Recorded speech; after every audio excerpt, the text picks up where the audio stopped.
우리 교회에서 많이 쓰는 말들 가운데에 섬김이라는 말을 자주 쓰죠. 섬김이라고 하는 말은 히브리어로 아바드라고 합니다. 아바드.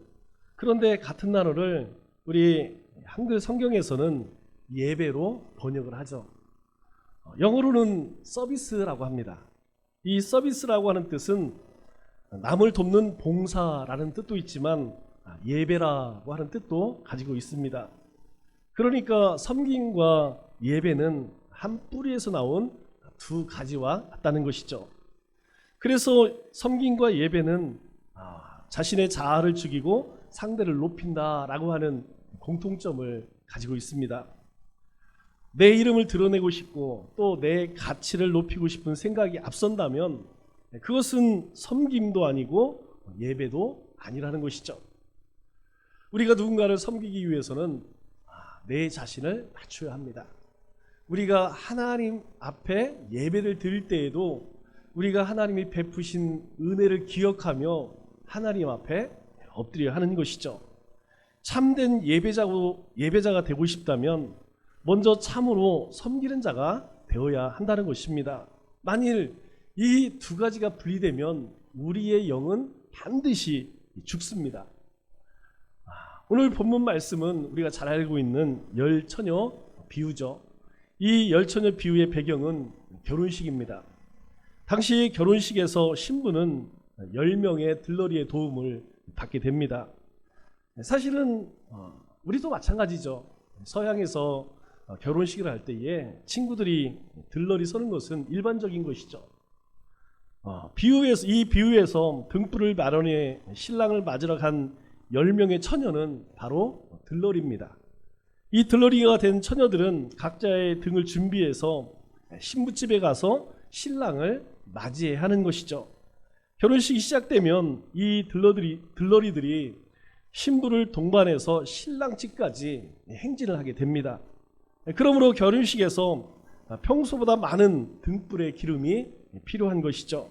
신랑집까지 가는 내내 불을 밝혀야 하고 또 신랑집에 도착해서 여러 축하 행사도 있을 수 있기 때문입니다. 이 결혼식을 위해서 기름을 충분히 준비하는 것은 당연한 일이죠. 그런데 이 비유에서는 예상치 않은 일이 발생하죠. 생각보다 신랑의 도착이 늦어졌고 신랑을 기다리는 들러리들이 모두 잠이 든 것입니다. 모니터 조금만 더 올려주세요. 그렇게 들러리들이 잠들었을 때에 신랑이 도착합니다. 한밤중에 도착한 이 신랑을 맞이하기 위해서 제일 먼저 한 행동은 바로 등불을 점검하는 일이었죠. 그런데 이 들러리 중 한 그룹은 기름을 충분히 준비한 반면 다른 그룹은 기름을 충분히 준비하지 못했습니다. 그리고 이 기름을 충분히 준비한 이 처녀들을 슬기로운 처녀들이다 그렇게 이야기를 하고 기름을 충분히 준비하지 못한 처녀들을 어리석은 처녀들 그렇게 부르게 되는 것이죠. 우리 2절 3절 말씀을 보니까 이렇게 이야기합니다. 그중 5은 미련하고 5은 슬기로운 자라. 미련한 자들은 등을 가지되 기름을 가지지 아니하고 이렇게 말하죠. 그러니까 왜 미련한 자가 되었느냐? 바로 기름을 충분히 준비하지 않았기 때문이다. 그렇게 이야기하죠. 이 5명의 처녀는 기름을 충분히 준비했지만 다른 5명의 처녀들은 충분히 준비하지 못했다는 것입니다. 그들은 결혼식이 시작되기 전에 준비한 기름이 다 떨어질 그러할 위기에 처하게 됩니다. 그녀들이 당장 할 수 있는 대안은 기름을 충분히 준비한 처녀들에게 가서 그 기름을 나눠달라고 부탁하는 것이었지만 이 슬기로운 처녀들은 기름을 나누어 주지 않았죠. 우리 8절 9절 말씀을 보니까 이렇게 말씀합니다. 미련한 자들이 슬기 있는 자들에게 이르되 우리 등불이 꺼져가니 너희 기름을 좀 나눠달라 하거늘 슬기 있는 자들이 대답하여 이르되 우리와 너희가 쓰기에 다 부족할까 하노니 차라리 파는 자들에게 가서 너희 쓸 것을 사라. 이제 신랑이 옵니다. 그러면 그 신랑과 함께 이제 신부를 데리고 신랑 집에 가야 하는데 불을 밝힐 기름이 떨어져 버렸어요. 그래서 기름이 남아있는 다른 5명의 처녀들에게, 친구들이겠죠? 기름을 좀 꺼달라. 그랬더니 이 슬기 있는 기름을 많이 준비한 친구들이 뭐라고 이야기하냐면, 우리와 함께 지금 내가 가지고 있는 것을 다 같이 쓰기에는 부족하다. 그렇기 때문에 차라리 저 기름 파는 집에 빨리 가서 기름을 사오는 것, 그것이 나을 것 같다. 그렇게 이야기를 하죠. 이 슬기로운 처녀들의 행동이 우리가 내용만 보면 좀 야박해 보이지만 그녀들을 탓할 수 없습니다. 기름을 나누어 주면 결국 모두가 기름이 다 부족해져서 자칫 이 결혼식을 망칠 수 있게 되는 것이죠. 그렇기 때문에 이 슬기로운 처녀들의 기름으로 결혼식을 무사히 마치는 것, 그것은 이 슬기로운 친구들, 슬기로운 처녀들이 해야 할 일들이죠. 할 수 없이 기름을 사러 나간 미련한 처녀들은 결혼식에 참여할 수 없었습니다. 10절 말씀 보니까 이렇게 말씀하죠. 그들이 살아간 사이에 신랑이 오므로, 하필이면 그 기름을 사러 갔을 그때의 신랑이 오는 거예요. 여러분, 우리가 살면서 이런 일들 많이 경험하죠? 이상하게 내가 물건 사러 가면 그날 물건이 똑 떨어져 버려요. 내가 어디 놀러 가면 하필 그날 비 와. 참 이상해. 요즘에 그런 것을 머피 법칙이라고 하더라고요. 이 기름을 충분히 준비하지 못한 처녀들이 기름 사러 갔을 그때에 신랑이 오는 거예요. 그래서 준비했던 자들은 함께 잔치에 들어가고 문은 닫힌지라. 기름을 충분히 준비한 들러리들은, 친구들은 신랑과 함께 결혼식에 참여하지만 그렇지 못한 다른 미련한 친구들은 이 혼인잔치에 들어가지 못했다는 것이죠. 그녀들이 돌아왔을 때 뭐라고 이야기합니까? 문은 닫힌지라. 문이 닫혀 있다. 이들 입장에서는 얼마나 억울할까요? 아마 그들은 이 결혼식을 위해서 준비 참 많이 했을 거예요. 다른 사람들에게 잘 보이기 위해서, 또 친구의 부탁이었기 때문에 어떻습니까? 외모도 잘 가꾸었을 것이고, 화장도 정성을 들였을 것이고, 옷도 맵신하게 입었겠죠. 그리고 참 많이 기대했을 것입니다. 적어도 며칠 전에 준비했겠어요? 몇 달 전부터 이 들러리를 서기 위해서 참 기대하면서 준비를 많이 했겠죠.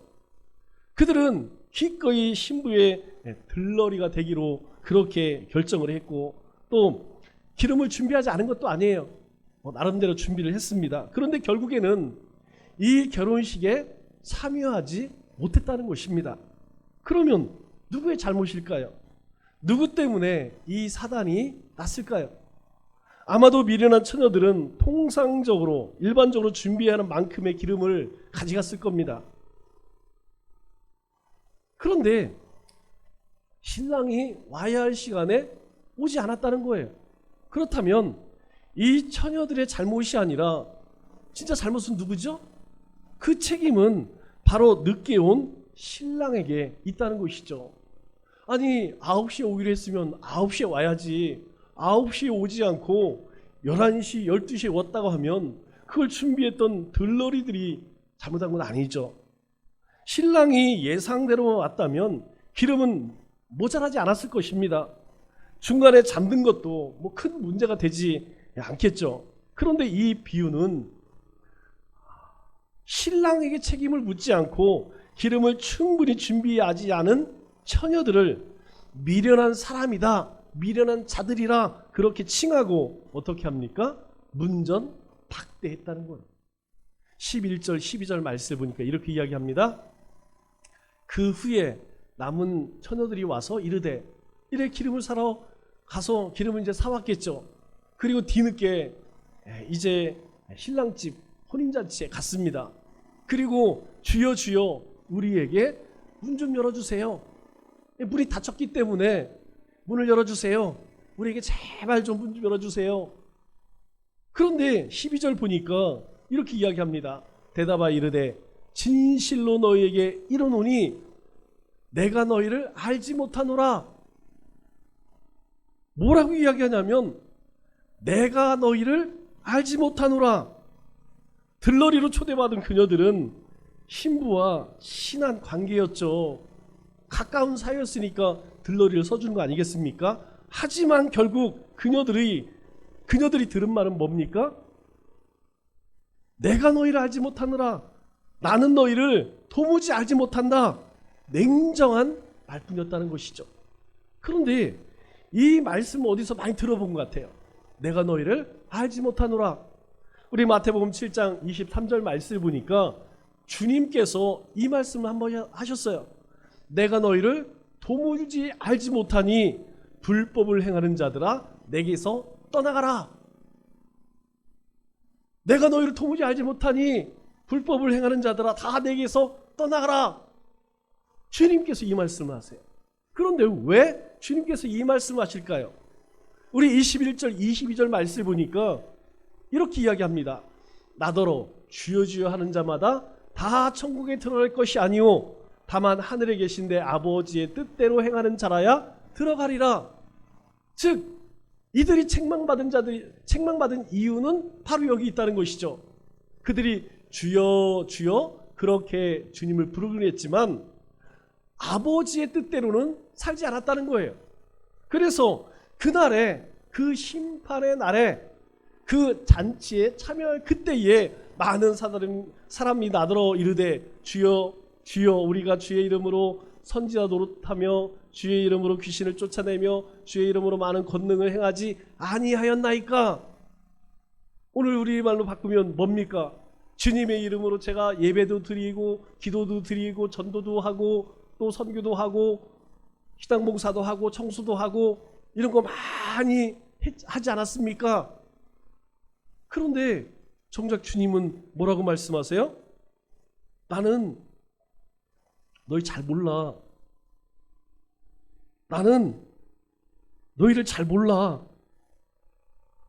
정작 주님께서는 불법을 행하는 자들아 내게서 떠나가라.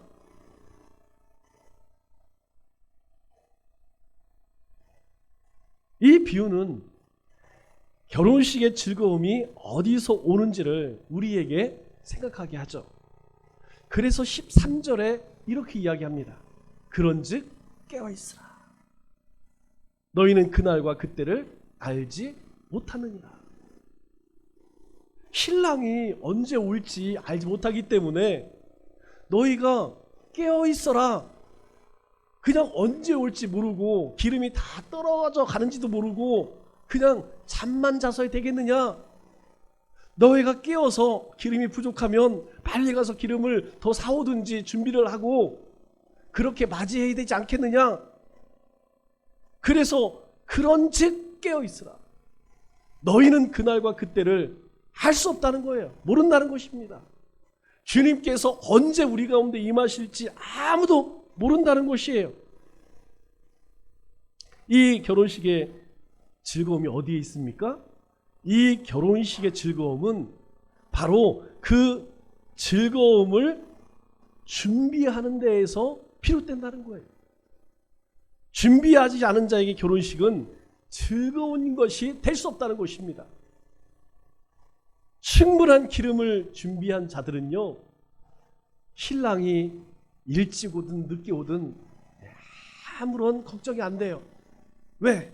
충분히 준비했으니까. 뭐만 기대합니까? 신랑이 10시에 올까 11시에 올까 12시에 올까 왜 이렇게 오지 않지? 눈을 똘망똘망하며 준비하겠죠. 그러나 아무런 준비하지 않은 자들은 그냥 잠을 자는 거예요. 오든지 말든지 기름이 떨어지든지 말든지. 이 준비한 사람들은요, 신랑이 어떤 모습으로 올까, 그리고 이 혼인잔치는 얼마나 아름다울까, 그리고 내 친구 이 신부는 오늘 얼마나 이쁠 것이고 또 얼마나 빛이 날 것인가, 그 기다리면서 그런 생각을 하겠죠. 성경은 우리에게 한 가지를 말씀합니다. 하나님이 어떤 사람을 쓰실까요? 성경은 일관되게 하나님이 쓰시는 자들에 대해서 설명을 해요. 성경에서 하나님께 쓰임 받는 사람들은 둘 중 하나입니다. 준비된 자를 하나님 쓰세요. 또 하나님께서 쓰시고자 하는 자들을 준비시킨다는 겁니다. 사도 바울은요, 잘 준비되었습니다. 또 모세, 또 다윗, 여호수아 잘 준비된 자들이에요. 그러나 그렇지 못한 자라 할지라도 하나님이 부르시면 그들을 쓰임받는 자로 준비시킨다는 거예요. 예수님의 12 제자들이 준비되었을까요? 그들 잘 준비되지 않았습니다. 그들은 참 부족했어요. 무식했습니다. 단순했어요. 그런데 하나님께서, 주님께서 3년간 그들을 하나하나 가르치세요. 그리고 부활하신 이후 40일 동안 그들에게 하나님 나라의 일에 대해서 말씀해 주세요. 그렇게 준비되어진 자가 되니까, 하나님이 준비를 시키니까 그들이요, 목숨을 걸고 순교하며 복음을 위해서 자신의 생명을 하나님께 드리게 된다는 것이죠. 이렇게 준비의 중요성을 이야기하는 이 비유는 열처녀 비유 외에 또 다른 비유가 있습니다. 그것이 바로 망대 비유와 전쟁 비유죠. 우리 누가복음 14장 28절로 32절 말씀을 보면 먼저 이렇게 이야기합니다. 너희 중에 누가 망대를 세우고자 할진대 자기의 가진 것이 준공하기까지에 족할지 먼저 앉아 그 비용을 계산하지 아니하겠느냐. 그렇게 아니하여 그 기초만 쌓고 능히 이루지 못하면 보는 자가 다 비웃어 이르되 이 사람이 공사를 시작하여 능히 이루지 못하였다 하리라. 이 말의 의미는 이제 망대를 지으면서 거기에 비용이 얼마나 들어갈까 이거 생각지 않고 시작했어요. 그래 짓다 보니까 돈이 떨어져 버렸네. 그러니까 지나가는 사람이 뭐라고 이야기하냐면, 야, 이 공사 시작하면서 이거 얼마 비용이 들 건지 그것도 계산한, 아휴 저 바보 같은 놈, 그랬다는 것이에요. 또 31절로 32절 말씀은 어떤 임금이 다른 임금과 싸우러 갈 때에, 한 나라의 임금이겠죠? 다른 나라와 전쟁을 벌입니다. 먼저 앉아 1만 명으로서 저 2만 명을 거느리고 오는 자를 대적할 수 있을까 헤아리지 아니하겠느냐. 우리 병사는 1만 명인데 상대를 보니까 2만 명이야. 야, 이거 가만히 보니까 이거 싸워서 이거 이길 수 있을까? 야, 우리 병사들이 아무리 일당백이라고 해도 야, 어렵겠는데? 만일 못할 터이면 우리가 저들과 싸워서 야, 이기기 힘들겠다 이거. 이거 뭐 승산이 없어. 그가 아직 멀리 있을 때의 사실을 보내 화친을 청할지니라.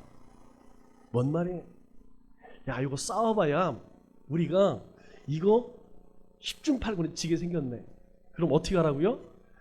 아직 적군들이 가까이 오기 전에 멀리 있을 때 빨리 사신을 보내서, 야, 우리가 굳이 싸우면 되겠느냐? 야, 우리 친하게 지내자. 우리 이전에 끊어버렸던 무역도 다시 하고, 우리 뭐 금지했던 것들 서로 왕래도 하고, 우리 이제부터는 좀 친하게 지내자. 그러면 너희도 좋고 우리도 좋지 않겠느냐? 그렇게 이야기하는 것이죠. 즉 망대를 세우는 사람이 할 일은 그것을 완공하는데 얼마의 비용이 드는지 정확하게 계산해야 한다는 거예요. 계산하지 않고 망대를 건축을 시작하면 결국은 사람들에게 비웃음만 당한다는 것이죠.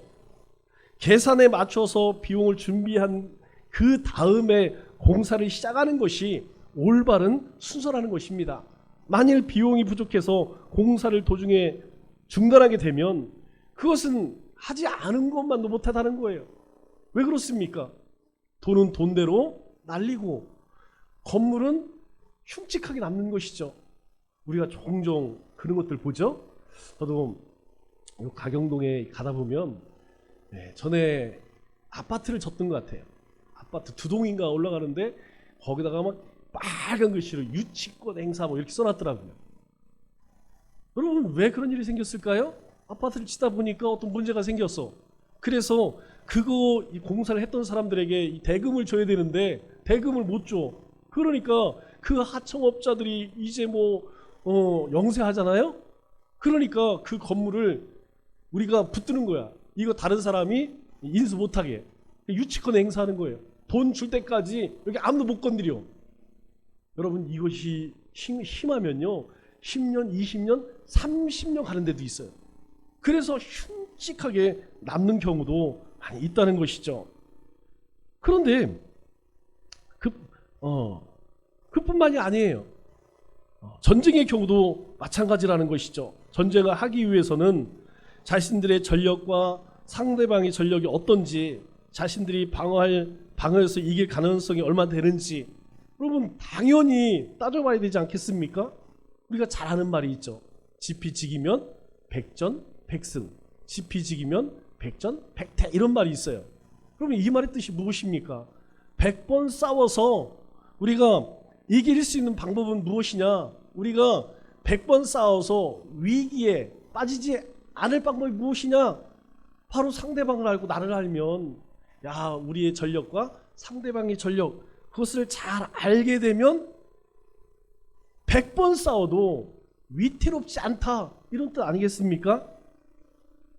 자신의 능력을 고려하지 않고 전쟁을 벌인다면 수많은 사람들이 목숨을 잃을 것입니다.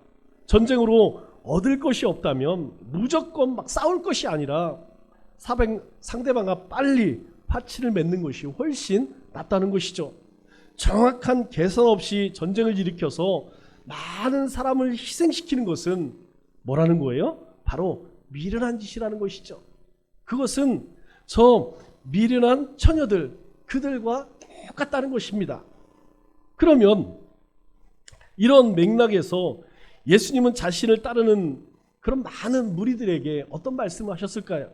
우리 누가복음 14장 26절 27절 말씀을 보니까 주님께서 이런 말씀을 하세요. 무릇 내게 오는 자가 자기 부모와 처자와 형제와 자매와 더욱이 자기 목숨까지 미워하지 아니하면 능히 내 제자가 되지 못하고, 첫 번째 주님의 제자가 되지 못하는 경우가 무엇이냐면 자기 부모, 처자, 형제, 자매, 자기 목숨.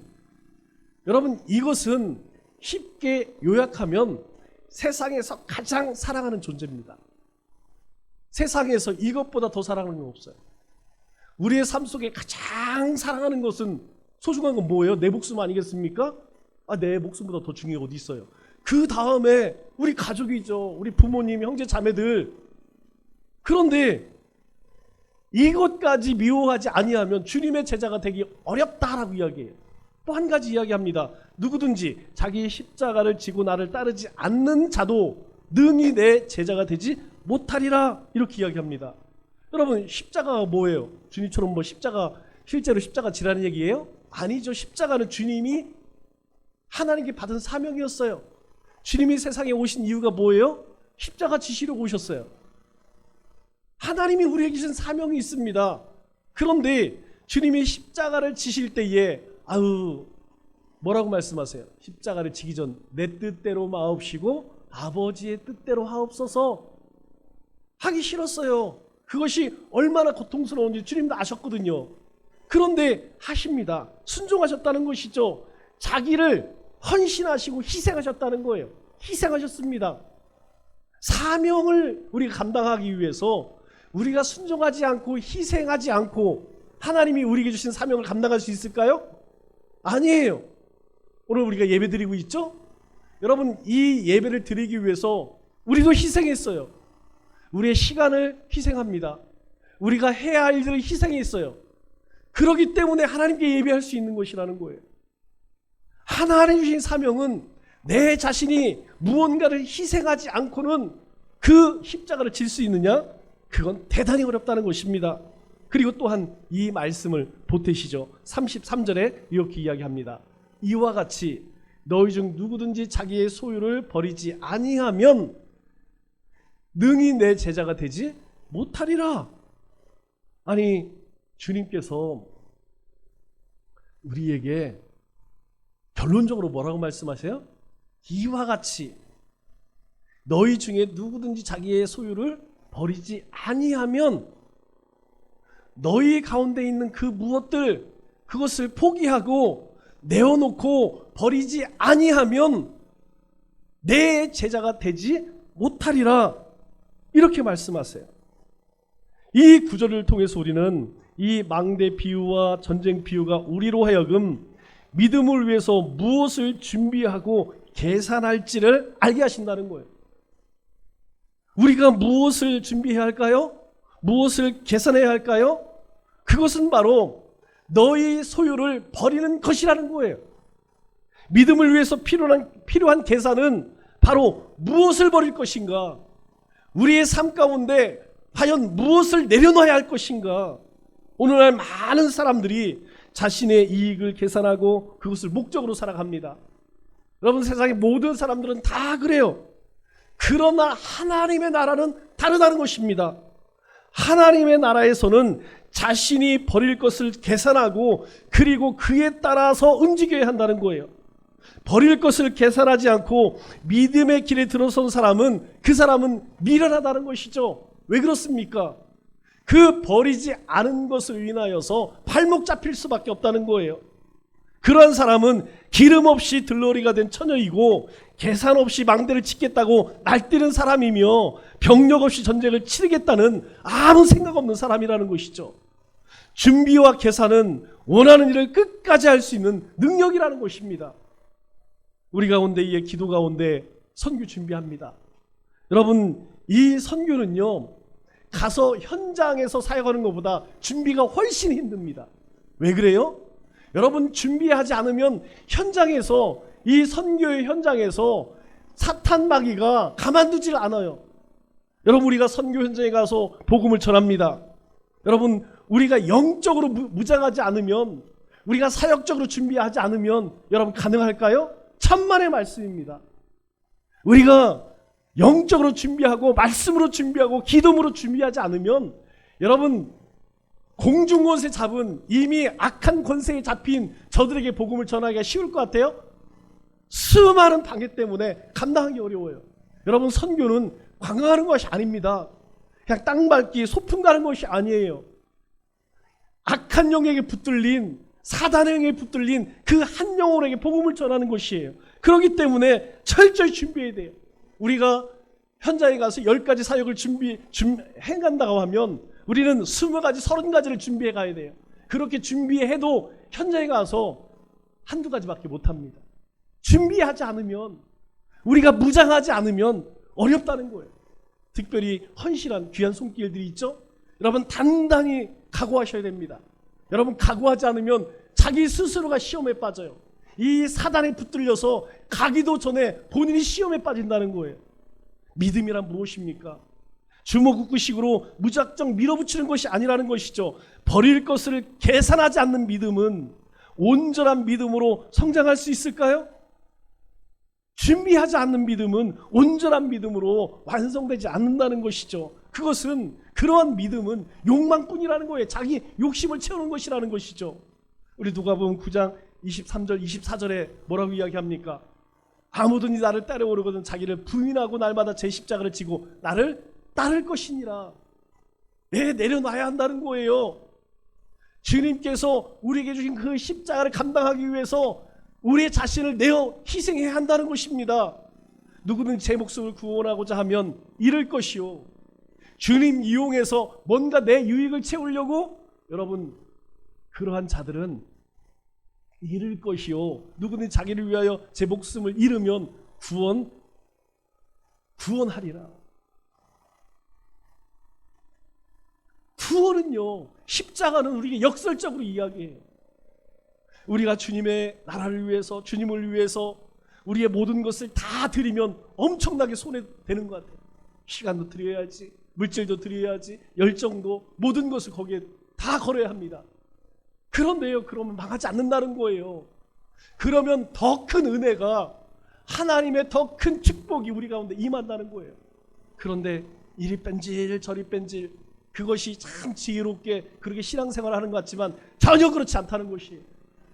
그러한 삶의 모습, 그러한 믿음의 모습은 망하는 길이라, 망하는 길. 그러므로 예수님을 따르는 사람들은 처음부터 계산해야 합니다. 잘못된 계산을 한다면 그것은 자신의 책임이라는 거예요. 그건 주님의 책임이 아니라는 것입니다. 결혼잔치에 참여하지 못한 것은 이 미련한 처녀들의 잘못된 계산이었다는 것이에요. 그렇기 때문에 새로운 시작은 이제 내가 끝내야 할 것이 무엇인가를 물음으로써 출발해야 한다는 거예요. 여러분, 아침에 큐티하면서 무슨 생각하십니까? 아, 오늘 주님께서 이런 말씀하셨으니까, 오늘 아침 큐티를 보니까 하나님께서 아브라함에게 주신 축복의 약속을 말씀하시더라고요. 하나님 우리에게 이런 약속을 주셨으니 그러면 우리가 받을 축복만 생각하나요? 그보다 더 중요한 것은 그 축복을 받아 누릴 수 있는 준비가 되어져 있느냐, 내 심령이 그렇게 하나님의 말씀을 받아들이고 행할 수 있는 그런 순종의 모습으로 순종의 믿음을 가지고 있느냐, 이걸 먼저 점검해 봐야 한다는 거예요. 나에게는 아무런 준비가 되어 있지 않은데 하나님께서 이런 약속을 우리에게 주셨으니까 오늘 내 삶에는 이런 축복을 누리는구나.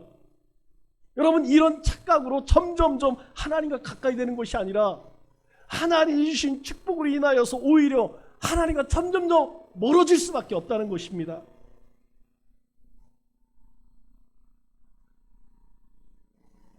그리고 이 질문은 결국 내가 갈 길이 어디인가로 연결이 되죠. 여러분, 책임은 그렇듯 버릴 것과 갈 곳을 생각하는 계산으로부터 나온다는 거예요. 하나님께서 우리에게 주신 권리가 있습니다. 반면에 우리가 하나님의 백성으로 어떻게 살아야 하는지 책임과 의무도 있다는 것이죠. 그 하나님의 백성으로서 내가 감당해야 할 그 책임, 그 사명을 우리 감당하기 위해서는 내가 먼저 내려놓지 못하는 것, 그리고 내가 가야 할 곳, 이것에 대해서 우리가 날마다 고민하고 묵상해야 한다는 것이죠. 버림은, 우리가 내려놓는다고 하는 것은, 포기한다고 하는 것은 단순한 희생이나 손해가 아니라는 것입니다. 이 버림은 하나님 나라에 들어가는 새로운 출발선이라는 거예요. 이 열처녀 비유는 기름을 준비하라는 말로 우리의 삶에 도전을 줍니다. 그러나 기름을 준비하는 것을 손에 잡히고 또 눈에 보이는 업적들, 그것들을 이야기하는 것이 아니라는 것이죠. 이것은 비유입니다. 정확하게 이야기하면 이 비유는 기름 이야기하는 것이 아니죠. 마지막 때 이 결혼식에 참여하기 위해서 무엇을 준비해야 할 것인지를 우리에게 말씀하고 있는 것입니다. 믿음의 시작에 버림과 비움이 있다면 그것이 무엇을 의미합니까? 바로 기름을 의미하는 것이죠. 기름을 많이 준비했다는 것은 그만큼 많이 비우고 그만큼 많이 버렸다는 것을 의미해요. 왜 그럴까요? 비워야지 채울 수 있죠. 내 고집, 내 아집, 내가 살아왔던 삶의 모습들, 내 욕심과 욕망들, 그거 내려놔야 하나님의 말씀이 들어오는 것이고 하나님의 비전이 들어오는 것이고 하나님의 꿈이 우리 가운데에 삶의 전부가 되는 것이라는 것입니다. 그래서 주님께서 산상수훈 첫 번째 뭘 이야기합니까? 산상수훈의 첫 번째가 팔복 아니겠습니까? 그 팔복의 첫 번째가 무엇입니까? 우리 마태복음 5장 3절을 보니까 이렇게 이야기하죠. 심령이 가난한 자는 복이 있나니 천국이 그들의 것입니다. 심령이 가난한 자, 우리 안에 있는 그 수많은 욕심과 욕망들, 그것을 다 내려놓으면 그 안에 무엇으로 채워줍니까? 주님으로 채워지는 거예요. 비록 삶 가운데는 그것을 인하여서 엄청난 시련과 환난을 당하겠지만 그 심령 가운데 하나님이 주신 그 은혜와 그 말씀과 그 성령으로 채워주면 그때부터는 하나님의 나라 천국을 경험하는 것이, 천국의 삶을 살아가는 것이다. 첫 번째로 말씀하십니다. 심령이 가난하기 위해서 어떻게 해야 됩니까? 비워야 한다는 거예요. 포기해야 한다는 것입니다. 내려놔야 한다는 것이에요. 내가 붙들고 있는 것, 내가 그토록 소망하는 것, 그거 내려놓지 않고는 우리의 심령이 가난해질 수 있을까요? 결국 가난해질 수 없다는 겁니다. 우리 모두가 주님의 나라를 소망합니다. 주님의 나라 가기를 원합니다. 그런데 정작 죽기 싫어요. 하루라도 세상 사람들이 이야기하는 것처럼 그냥 쇠똥에 굴러도 이 세상이 이 세가 좋다, 이 땅이 좋다, 좀 더 많이 가지려고, 좀 더 많이 소유하려고, 주님은 더 내놓아라, 베풀고 나누어라, 그렇게 이야기하는데 반대로 살 수밖에 없는 것이죠. 왜요? 심령이 가난해지지 못하니까, 우리 안에 비워내지를 못하니까, 포기하지 못하니까, 내려놓지를 못하니까. 이 열처녀 비유는 우리에게 어떻게 결혼식의 즐거움에 참여할 것인가 라는 질문을 계속해서 던지고 있어요. 이것은 온전히 누구의 문제라는 거예요? 우리의 문제라는 거예요. 우리의 선택이라는 것입니다. 어떻게 결혼식의 즐거움에 참여할 것인가, 잘 준비하라는 거예요. 그 준비에 있어서 먼저 해야 할 것이 뭐냐면 내려놓으라는 것입니다. 포기하라는 거예요. 비우라는 것입니다. 버릴 것을 버리지 못하고 계산할 것을 계산하지 못한다면 그 사람에게는 결혼식이 없다, 이렇게 말씀하시는 거예요. 오랫도록 기다렸지만 그 기다렸다는 사실만으로 아무 소용없어요. 신부와 친합니다. 그리고 많은 걸 준비했어요. 많은 시간으로 준비했고, 많은 물질로 준비했고. 여러분, 무엇을 의미합니까? 여러분, 모태신앙 소용없어요. 신앙의 영수 소용없습니다. 그것이 우리로 하여금 이 혼인잔치에 들어가게 하는 것이 아니라는 거예요. 신랑이 올 때에 준비되은 자, 자기를 희생하고 기름을 준비한 자, 그 사람이 신랑을 맞이할 것이고 그 사람이 이 결혼식에 참여할 것이다 라는 것이죠. 만일 그 정도의 기름을 준비하는 것도 힘들다면, 그것이 힘들다고 말한다면 여러분, 무엇을 이야기하겠습니까? 무엇을 이야기하겠습니까? 그냥 마음대로 사십시오. 그걸 준비하기 힘들다면 무슨 이야기를 하겠어요? 그냥 마음대로 살다 주님 앞에서 무엇을 이야기하겠습니까? 신랑이 언제 올지 모른다고 하더라도 기름을 준비하는 것은 누구의 일이에요? 들러리의 일입니다. 주님께서 언제 오실지 모르지만 주님의 나라를 준비하는 것은 누가 해야 돼요? 그것은 온전히 우리의 책임이라는 것입니다. 믿음의 기다림이란 더 많이 쌓아두는 것이 아니라 더 많이 내려놓는 것이, 더 많이 내려놓는 것이라는 겁니다. 우리의 경건생활, 우리의 전도생활, 우리의 헌신과 봉사생활이 잘 안 되는 이유가 뭐예요? 제가 오늘 대표 기도하시는 기도의 내용을 들으면서 오늘 장로님이 이 대표 기도를 위해서 참 준비를 많이 하셨구나, 그런 생각이 들었어요. 여러분 압니다. 그렇게 주님 앞에 기도할 때에 우리가 정말 기쁨을 가지고 그 주님이 우리에게 주신 그 사명, 한 영혼을 구하기 위해서 그 기다리시는 그 주님의 마음을 우리가 품고 있느냐, 그것을 묵상하면서 준비하셨다는 것이 느껴지더라고요. 주님이 바라시는 것이 그거예요. 얼마나 열매를 맺느냐 모릅니다. 저는 우리 전도축제에 막 이벤트 같이 하고 싶지 않아요. 이전에 그렇게 했어요. 여러 가지 막 행사를 하고.